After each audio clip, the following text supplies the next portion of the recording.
If I told you words were best fashioned into bullets, would you call me the fascist of sweet nothings? Or take the vibrations from tongue and cheek, from lips and tips against teeth? I would turn your jagged crowns into type and carry your tongue with me. There's a poem in my pocket and lockets of speech. I melted down your multiple characters and made bullet points for you to read.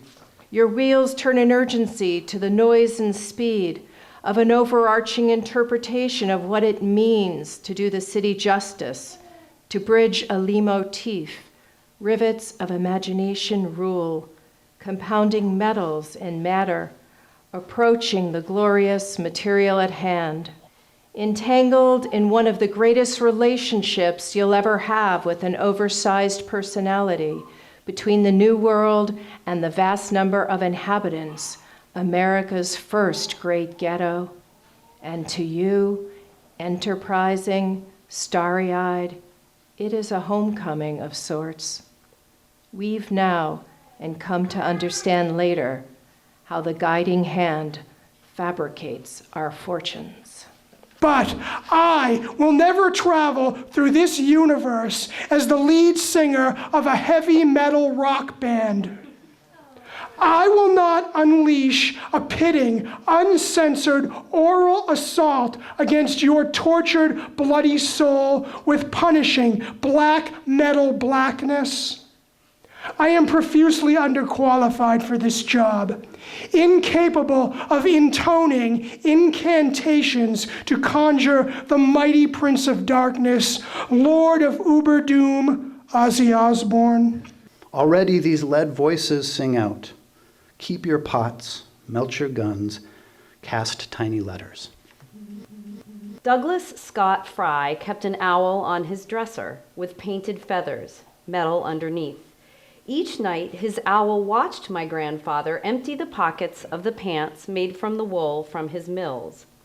He'd pull a rumpled handkerchief from one, dump change from the other, quarters, dimes, nickels, pennies worth quarters then and quarter pennies now.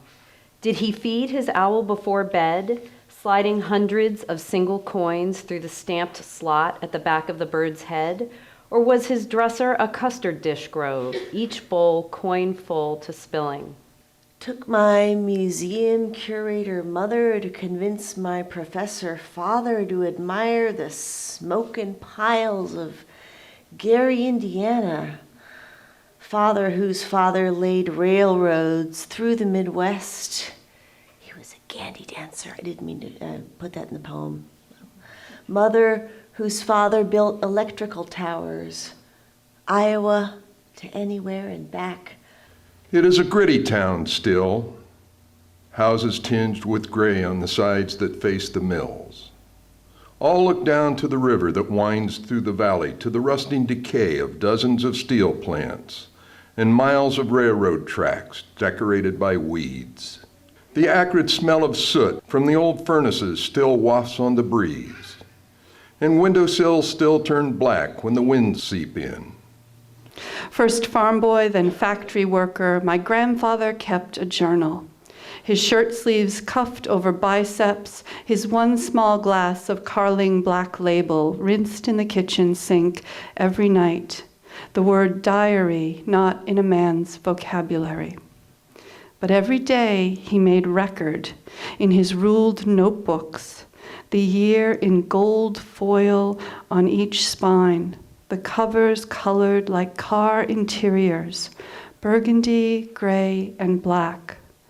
Each Christmas, my grandmother would pick out a new one at the drugstore, $1.99, then $2.50, then $3.99. He placed a check for her under the tabletop tree, first $5, then $15, finally $25. For Terry, hair permanent, he'd write in the memo line. Feel the heat, see the glove. Even though the mask is made in relative silence, will it endanger the cherished? Will chance, caprice, malice, snatch at the fabric, incinerate the beautiful and the precious as nails and ball bearings hidden in a pressure cooker.